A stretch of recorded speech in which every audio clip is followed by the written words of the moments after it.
Sepekan menjelang Lebaran, pengunjung nang mencari berbagai keperluan ibadah masih sepi di berbagai pasar di Banjarmasin. Biasanya sepekan menjelang Lebaran, berbagai keperluan ibadah nang kaya sarudung diburu warga di pasaran. Namun Ramadan tahun ini berbeda, penjualannya justru turun.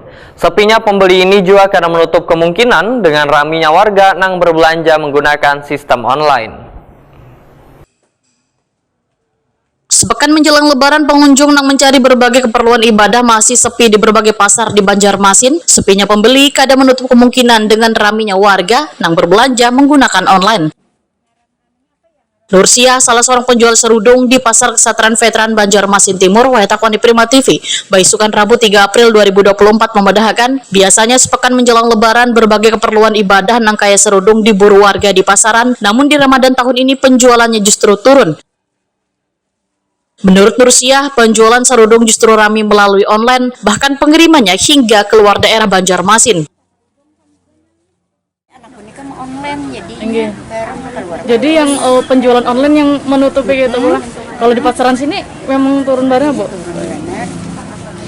Langganan-langganan cak dulu-dulu tuh gerda ini datangan Bu. Kerja tapi kada banyak. Ada banyak kayak enggak. Tapi kalau kayak tahun dulu biasanya kada bisa mau online. enggak. Hanya inilah semenjak hanya ini. meja, Enggak. Alhamdulillah Nah kalau hari raya dahulu Bu, Eh. berapa hari anak hari raya yang pas rame-ramenya tuh biasanya Dulu tuh. kan. Setengah bulan Sudah rame. rame. Kalau Ini habis seminggu anak hari raya belum ada ini Bu. ada lagi sehari dua kayak itu nih sunyi hari ini nah semalam terami semalam Kadang nentu lah. ih Enggak. Ini biasanya serudung nih kalau anak hari raya kan biasanya naik. Nah dengan adanya ini nih Bu kan sepi, harganya tetap naik kan Bu atau normal? ada kada Oh stabil aja masih lah. kada benaik Enggak. Ini macam-macam nih biasanya dari harga berapa Bu dijual nih? Paling murah berapa? Paling larang berapa itu? anu orang kembali nambah cadar nang maju Yang paling banyak lah. Ii. Oh yang pakai cadar. Apa syar'i itu Bu namanya Bu? Heeh.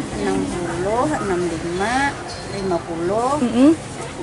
yang tak panjang 70 yang tak pendek 6 yang pendek lagi 50. Nursia memadahkan berbagai motif serudung telah dijual di tokonya. Rata-rata harganya mulai dari Rp50.000 sampai Rp120.000 selembarnya. Sedangkan yang paling banyak dicari adalah serudung jenis syar'i lantaran lebih nyaman dipakai di wayah Lebaran.